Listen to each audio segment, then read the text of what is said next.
Hello dear students, जय हिंद, वंदे मातरम। स्वागत है आप सभी का आपके अपने चैनल मनोज सर में। मैं हूं गौरव सिंह और आपके सामने लेकर आया हूं एनसीईआरटी फिजिक्स क्लास 12 जिस चैप्टर नंबर 3 जिसका नाम है विद्युत धारा। और आज जो है हमारा इसमें पार्ट नंबर 7 है। दोस्तों पार्ट नंबर 6 में मैंने आपको कराए थे किरचॉफ के नियम, और अगर आपको किरचॉफ के नियम नहीं आते हैं तो आज का जो हमारा वेरी मोस्ट इंपॉर्टेंट टॉपिक है व्हीटस्टोन सेतु, ये आपको बिल्कुल भी समझ में नहीं आएगा अगर आपने किरचॉफ के नियम नहीं किए हैं तो। और दोस्तों किरचॉफ के नियम कराए थे मैंने पिछली वीडियो में पार्ट नंबर 6 में, तो आप आज की इस वीडियो को देखने से पहले पार्ट नंबर 6 को ज़रूर देख लें, अर्थात किरचॉफ के नियमों को ज़रूर समझ लीजिए। तो दोस्तों उसके लिए मैंने आपको डिस्क्रिप्शन में लिंक दे रखा है किरचॉफ के नियम का, आप लिंक पर क्लिक करके सबसे पहले किरचॉफ के नियम देख लीजिए। 2 नियम है, दोनों नियमों को अच्छे से समझ लीजिए, उसके बाद फिर आप इस वीडियो को आगे देखेंगे। ठीक है, बिल्कुल समझ में आएगा बहुत आसान तरीके से। तो वेरी मोस्ट इंपॉर्टेंट टॉपिक है दोस्तों, बोर्ड में यहाँ से ये टॉपिक बार बार आने वाले टॉपिकों में से है, तो हो सकता है इस बार भी शायद आपको यहाँ से या तो ये व्हीटस्टोन सेतु या फिर इससे रिलेटेड न्यूमेरिकल देखने को मिल जाए। तो आप इसको ज़रूर कर लीजिएगा, छोड़ना मत इसको। ठीक है, बिल्कुल ध्यान से देखिएगा, बहुत ही आसान भी है, वेरी इंपॉर्टेंट टॉपिक है। देखिए मैं आपको सबसे पहले व्हीटस्टोन सेतु बनाता हूँ। क्या है, देखिए व्हीटस्टोन सेतु होता है जैसे कि ये है हमारा व्हीटस्टोन सेतु।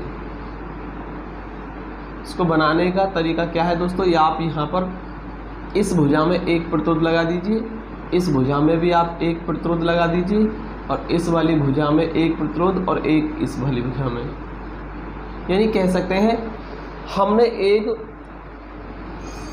समचतुर्भुज ABCD लिया है, और उस ABCD की चारों भुजाओं में हमने 4 प्रतिरोध P, Q, R और S को लगा दिया है। ठीक है, आप ऐसा बनाते जाइए साथ के साथ मेरे।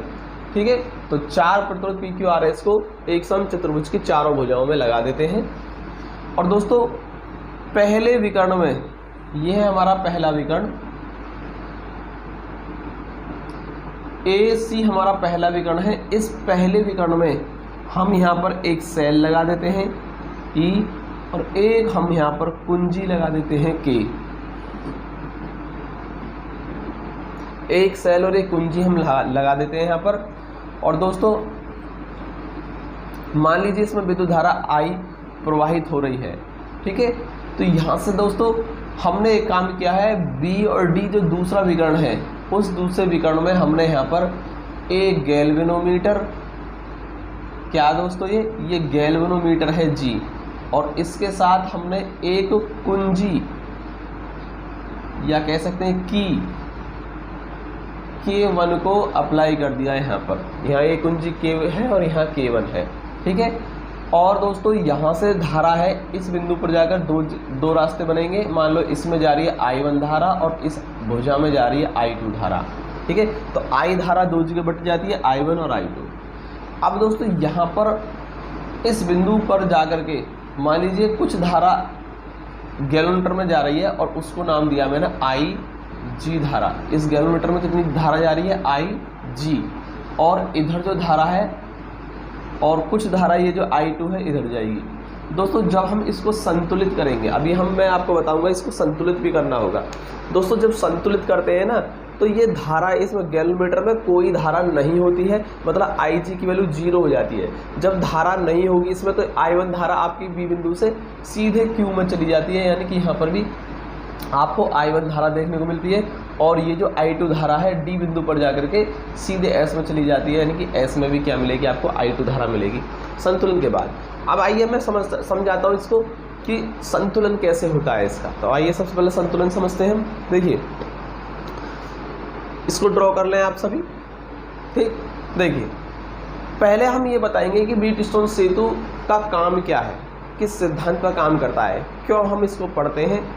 ठीक है, और किस लिए, यानी इसका उद्देश्य क्या है।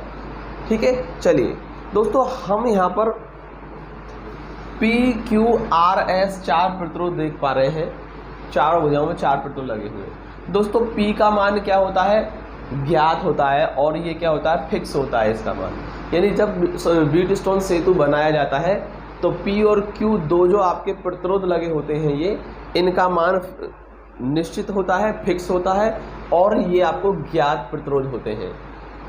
आर जो है, आर प्रतिरोध को आप बदल करके आर प्रतिरोध को आप बदलेंगे, यानी चेंज करेंगे। जब आप इसको बैलेंस करेंगे ना, इसको तो बैलेंस करते टाइम आर की वैल्यू को बार बार आप चेंज करना होगा आपको, तो इसको आप चेंज करेंगे, यानी कि ये भी ज्ञात है परंतु कैसा है, परिवर्ती प्रतिरोध है।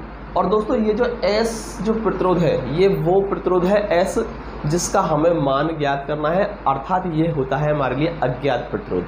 आइए दोस्तों समझते हैं व्हीटस्टोन सेतु की सहायता से हम क्या करते हैं, इसका काम क्या है समझिए। अगर दोस्तों मेरे पास काफ़ी सारे प्रतिरोध हों, उनमें से मुझे एक रैंडमली एक प्रतिरोध उठाकर दे दिया जाए और मुझसे पूछा जाए कि इसका प्रतिरोध बताइए कितना है, कितने ओम का इस है ये प्रतिरोध, तो उसका मुझे मान ज्ञात करने के लिए ज़रूरत पड़ेगी व्हीटस्टोन सेतु की। तो व्हीटस्टोन सेतु की सहायता से मैं उस अज्ञात प्रतिरोध का प्रतिरोध ज्ञात कर सकता हूं। अब कैसे करना है दोस्तों, जो अज्ञात प्रतिरोध है जिसका हमें मान ज्ञात करना है दोस्तों, उसको हम S की जगह पर लगा देते हैं। तो ये जो S है ये वही प्रतिरोध है जिसका हमें मान ज्ञात करना है, ठीक है। तो अर्थात वही अज्ञात प्रतिरोध है जिसका हमें मान निकालना है, उसको लगा देते हैं हम यहाँ पर DC भुजा में S की जगह पर, ठीक है। तो S समझ में आया, S क्या है, S अज्ञात प्रतिरोध है जिसका हमें मान ज्ञात करना है। अब दोस्तों P, Q और R की बात कर लेते हैं। दोस्तों P और Q जो है ये ज्ञात प्रतिरोध होते हैं, परंतु क्या होते हैं, ये फिक्स होते हैं, नियत होते हैं। जब कंस्ट्रक्शन होता है, यानी व्हीटस्टोन सेतु को बनाया जाता है, कंस्ट्रक्शन के टाइम ही P और Q की वैल्यू को हम फिक्स रखते हैं और ज्ञात होती हैं। तो P और Q ज्ञात है परंतु क्या है, नियत है, यानी कि फिक्स है।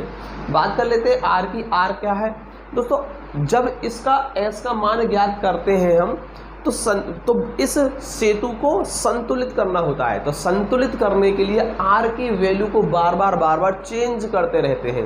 तो R की वैल्यू को चेंज करते रहते हैं ना, अर्थात इसका मतलब क्या हुआ, R का जो मान होता है ये ज्ञात तो होता है परंतु क्या होता है, ये परिवर्ती होता है। तो R एक ऐसा प्रतिरोध है जिसके मान को हम लगातार चेंज करते रहते हैं, यानी परिवर्ती है परंतु क्या है, ज्ञात प्रतिरोध है। तो दोस्तों P, Q और R तीनों कैसे हैं, ज्ञात प्रतिरोध है, और S हमारा हो गया अज्ञात प्रतिरोध जिसका हमें मान ज्ञात करना है। आई थिंक आपको इतना समझ में आया होगा।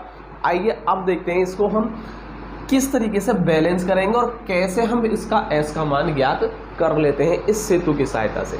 दोस्तों सबसे पहले हम एक काम करते हैं, इसको बैलेंस करने की प्रक्रिया को समझते हैं कि किस प्रकार इसको बैलेंस करते हैं। सबसे पहले हम कुंजी K को प्रेस कर देते हैं, यानी कुंजी K को दबा देते हैं। तो जैसे कुंजी K को दबाएंगे सेल E से विद्युत धारा प्रवाहित होगी, ठीक है। और उसके बाद अब हम क्या करते हैं, उसके बाद हम फिर K1 को प्रेस कर देते हैं। किसको करते हैं, K1 को प्रेस करते हैं। जैसे हमने K1 को प्रेस किया, इस गैल्वेनोमीटर में जो विक्षेप है वो आने लगेगा, अर्थात सुई आपकी इधर इधर जीरो से जाने लगेगी, घूमने लगेगी, यानी कहने का मतलब हुआ विक्षेप शो करेगा गैल्वेनोमीटर। दोस्तों अब हमको करना है इसे बैलेंस। तो बैलेंस क्या होती है दोस्तों, तब तक हमें इस R के मान को चेंज करते रहना है जब तक कि धारामापी का विक्षेप शून्य पर ना आ जाए, शून्य पर ना आ जाए। देखिए धारामापी जो होता है तो गैल्वेनोमीटर, धारामापी यानी गैल्वेनोमीटर, ये जीरो पर हो जाए ऐसे करके, और यहाँ पर आपके इस तरीके से मार्क्स होते हैं, इस तरीके से नंबरिंग होती है, आप ध्यान रखना। स्केल होता है ऐसे, इस तरीके से होता है दोस्तों, 1 2 1 2 इस तरीके से, और यहाँ पर होता है बिल्कुल जीरो बीचों बीच में ये। तो हमें तब तक R के मान को चेंज करते रहना जब तक कि इसमें विक्षेप शून्य पर ना आ जाए। और जैसे ही दोस्तों R के मान को हम चेंज करते रहेंगे, बार बार चेंज करते रहेंगे और गैल्वेनोमीटर में विक्षेप देखते रहेंगे कितना आ रहा है, और जैसे ही ये शून्य पर विक्षेप आ जाए उसी स्थिति में आपको रुक जाना है और उस R की वैल्यू को अलग लिख लेना है कि किस R की वैल्यू पर विक्षेप हमारा शून्य आया है। और दोस्तों जैसे ही आपने R की किसी एक वैल्यू पर विक्षेप को आपने देखा कि शून्य आ गया, आपको वहीं रुक जाना और समझ जाना है कि बैलेंस हो चुका है हमारा सेतु। तो सेतु को बैलेंस करने का यही तरीका है। आइए दोबारा समझिए। सबसे पहले कुंजी K को प्रेस करेंगे, K को प्रेस करने के बाद फिर कुंजी K1 को प्रेस करेंगे। जैसे कुंजी K1 को प्रेस किया जाएगा और इसमें विक्षेप आने लगेगा गैल्वेनोमीटर में। और दोस्तों फिर आपका काम है आर की वैल्यू को लगातार चेंज करते रहिए, आर की वैल्यू को चेंज करते रहेंगे और एक ना एक आर की किसी वैल्यू पर ऐसा होगा कि इसका विक्षेप शून्य पर आ जाएगा और उस कंडीशन में हमारा जो सेतु है वो संतुलित हो जाएगा। तो संतुलित करना समझ में आया कैसे होता है संतुलित। तो आइए अब मान लीजिए आर की वैल्यू पर ये क्या हो चुका है, ये सेतु संतुलित हो चुका है। इसके बाद क्या होगा, जब दोस्तों संतुलित हो जाता है तो इस गैल्वेनोमीटर में विक्षेप कैसा होता है, शून्य होता है। और शून्य विक्षेप होने का मतलब है गैल्वेनोमीटर में कोई धारा नहीं है, अर्थात बीडी भुजा में कोई भी धारा नहीं है। तो इसका मतलब क्या हुआ, आईजी धारा जो है वो क्या होगी, शून्य। गैल्वेनोमीटर में धारा नहीं है तभी तो विक्षेप शून्य आ रहा है। तो जब गैल्वेनोमीटर में धारा नहीं होगी इसका मतलब आईजी का मान हो गया 0। ठीक है, संतुलन की अवस्था में, तो मैंने लिख दिया यहाँ पर संतुलन की अवस्था में। तो जब ये संतुलन हो गया तो इसमें धारा नहीं होगी गैल्वेनोमीटर में, अर्थात आईजी का मान 0। अब दोस्तों ये जो धारा है I1 यहाँ से चली तो इसके बाद बी बिंदु पर जाकर 2 जगह बटेगी ये, लेकिन संतुलन हो चुका है, ये जो सेतु है संतुलित हो चुका है, तो अर्थात इस गैल्वेनोमीटर में कोई धारा नहीं है। तो सारी की सारी धारा कहाँ ट्रांसफर हो जाएगी, Q में चली जाएगी, अर्थात I1 धारा P में होगी और I1 धारा आपकी Q में होगी। इसी तरीके से यहाँ पर जो धारा I2 है वो R में है और इस बिंदु पर जाकर 2 जगह बटनी चाहिए थी धारा, लेकिन इसमें धारा नहीं है संतुलन की अवस्था में, तो सारी की सारी धारा आपकी S में को ट्रांसफर हो जाएगी, अर्थात S में भी धारा क्या मिलेगी आपको, I2 ही मिलेगी। ठीक है, तो यहाँ से हमने देखा कि P और Q में दोनों में धारा क्या है, बराबर बराबर है। और धारा बराबर कब होती है दोस्तों, जब हमारे प्रतिरोध कैसे हो, श्रेणी क्रम में हो। अर्थात हम यहाँ समझ सकते हैं कि P और Q दोनों प्रतिरोध श्रेणी क्रम में है, R और S दोनों आपस में श्रेणी क्रम में है, क्योंकि श्रेणी क्रम में धारा बराबर होती है ना, और इसमें क्या आ रही है, धारा बराबर आ रही है। तो अर्थात हम समझ सकते हैं दोनों प्रतिरोध कैसे हैं, आपस में श्रेणी क्रम में होंगे। अब जब ये श्रेणी क्रम में है P और Q, R और S, तो यहाँ से हम क्या निकालेंगे, संतुलन की शर्त निकालेंगे। संतुलन की शर्त क्या है, अर्थात जब सेतु संतुलित हो जाता है तो उसके लिए व्यंजक क्या आता है, इसको देखेंगे हम। सबसे पहले दोस्तों हमने लिया है बंद परिपथ, यहाँ पर हम किरचॉफ के नियम लगाएंगे। बंद परिपथ, कौन सा परिपथ ले लिया हमने, ABDA, ABDA में, ठीक है, ABDA में किरचॉफ का द्वितीय नियम लगाने पर, द्वितीय नियम लगाने पर, और दोस्तों हम लगाते हैं किरचॉफ का दूसरा नियम। और इसीलिए मैं कह रहा था कि किरचॉफ का दूसरा नियम, पहला दूसरा नियम जरूर लगेगा यहाँ पर। आप किरचॉफ के नियमों को जरूर देख लीजिए, तभी आपको यहाँ से समझ में आएगा संतुलित कैसे हुआ है। अगर आपने नहीं कर रखे हैं हमारे किरचॉफ के नियम, अगर आपने नहीं पढ़े तो आप हमारे वीडियो को देख सकते हैं, डिस्क्रिप्शन में मैंने उसका लिंक दे रखा है, आप उस पर क्लिक करके जरूर देख लें। तो देखिए कैसा होगा, देखिए किरचॉफ के नियम में होता है जो धारा है, बंद परिपथ में धारा प्रवाहित हुई I1 और धारा की दिशा में जा रहे हैं हम तो प्लस साइन, और उसके बाद आए आप बी बिंदु पर चलेंगे तो गैल्वेनोमीटर में धारा कितनी है, I1 धारा और कितना प्रतिरोध है P।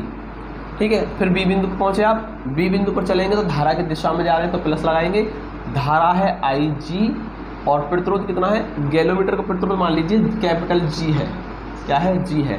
तो आप यहाँ आगे D और D से फिर आए A की तरफ, तो धारा के विपरीत दिशा में है इस बार आप, तो माइनस चिन्ह लगाएंगे मान लीजिए, और इसमें धारा क्या दे रखी है आपकी I2 है और प्रतिरोध कितना है इसमें R है। ठीक है, और आप A पर आ गए। अब दोस्तों इधर क्या लेते हैं, विद्युत भाग बल लेते हैं, तो इसमें कहीं भी आपको कोई विद्युत भाग बल नहीं मिल रहा है, इसलिए यह आ गया हमारा 0। अब दोस्तों क्या है, I1P प्लस, दोस्तों ये हो गया हमारा टर्म IG, गैल्वेनोमीटर धारा क्या है, 0 है ना, 0 है, तो इसलिए पूरा टर्म क्या हो गया, 0 हो गया। और हमारा क्या रहेगा फिर माइनस के I2R बराबर 0, इसको हम I1P बराबर I2R कर सकते हैं या नहीं कर सकते हैं, तो समीकरण नंबर 1 निकल के आ जाती है इस तरीके से। तो दोस्तों जैसे मैंने आपको इस पहले वाले बंद परिपथ में लगाया है किरचॉफ का नियम, इसमें अब हम इस सेकंड वाले में भी लगा सकते हैं किरचॉफ का नियम। तो हम लिखेंगे यहाँ पर बंद परिपथ, बंद परिपथ BCDB, BCDB में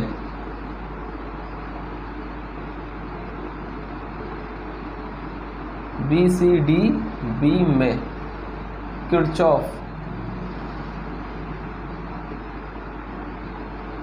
का द्वितीय नियम लगाने पर, द्वितीय नियम लगाने पर, जैसे हम किरचॉफ का दूसरा नियम लगाएंगे क्या होगा, देखिए मैं इसको यहाँ रफ कर देता हूँ और यहीं पर करेंगे हम इसको।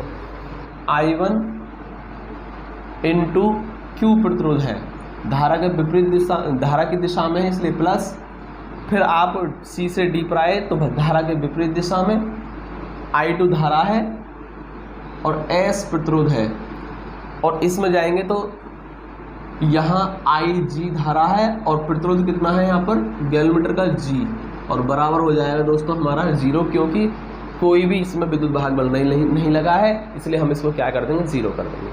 तो आई थिंक आपको किरचॉफ का नियम लगाने अगर आते हैं तो इसमें आपको कोई दिक्कत नहीं आएगी।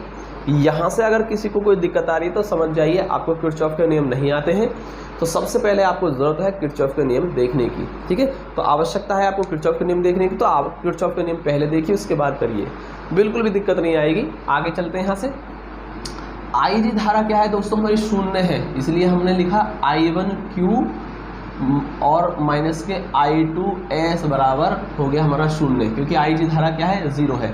तो यहाँ चाहे तो आप लिख सकते हैं IG बराबर 0। इसी तरीके से आपने यहाँ पर भी, ठीक है, लिखना होगा IG बराबर 0 है, गैलोमीटर धारा 0 है। अब यहाँ से आप I1Q बराबर लिख सकते हैं I2S, और ये हो जाती है हमारी समीकरण नंबर 2। तो इस तरीके से हमने समीकरण 1 और समीकरण 2 निकाल ली। अब मैं समीकरण 1 में समीकरण 2 का भाग कर दूंगा। हम लिखेंगे समीकरण 1 में समीकरण 2 का भाग करने पर, तो दोस्तों इसका भाग करेंगे तो देखिए क्या होगा, I1P अपॉन I1Q बराबर हो जाएगा I2R अपॉन I2S, और दोस्तों I1 से I1, I2 से I2 खत्म हो जाएगा, यानी P अपॉन Q बराबर हो जाएगा R अपॉन S। तो इस तरीके से दोस्तों ये आ जाती है हमारी संतुलन की शर्त। हम लिखेंगे यही व्हीटस्टोन सेतु की संतुलन की शर्त है।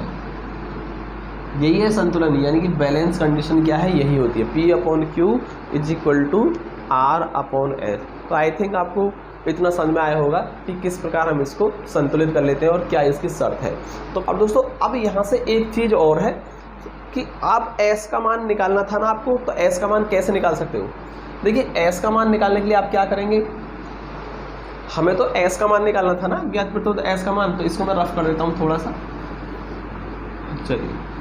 तो देखिए कैसे निकालेंगे दोस्तों, यहाँ से आप क्रॉस मल्टीप्लाई कीजिए, PS हो जाएगा हमारा RQ, और दोस्तों S का मान कितना हो जाएगा, फिर यहाँ से RQ अपॉन P। यहाँ से आपको मिल गया S का एक रिलेशन, ठीक है, S का एक फॉर्मूला मिल गया। दोस्तों R की वैल्यू क्या थी, परिवर्ती थी, परिवर्ती प्रतिरोध है R, लेकिन क्या है ज्ञात है, तो हम लिख सकते हैं R का मान क्या है। Q और P हमारे ऑलरेडी क्या होते हैं, ज्ञात प्रतिरोध होते हैं, कंस्ट्रक्शन के टाइम में हम इनको फिक्स रखते हैं। तो आपको P, Q और R तीनों की वैल्यू अगर मालूम है, ठीक है, तो आप इसमें रख दीजिए, S का मान निकल जाएगा। जो अज्ञात प्रतिरोध था जिसका आपको मान निकालना था, उसका प्रतिरोध आप निकाल सकते हैं यहाँ इस फॉर्मूले में रख करके, ठीक है। तो इस तरीके से हम किसी भी प्रतिरोध का मान निकाल सकते हैं जो हमारे लिए क्या है, अज्ञात है। तो आई थिंक आपको इतना समझ में आया होगा। मैंने बहुत ही डीपली जाकर के समझाने की कोशिश की है, एक एक पॉइंट को क्लियर किया है। अगर आपको फिर भी कोई दिक्कत है तो वीडियो को पीछे से रोक करके दोबारा से देखिए, बहुत ही आराम से समझ में आएगा। और दोस्तों किरचॉफ के नियम ज़रूर देख लेना, क्योंकि उसके बिना ये पॉसिबल नहीं है। ठीक है, चलिए मिलते हैं दोस्तों अगले वीडियो में, तब तक के लिए जय हिंद, वंदे मातरम।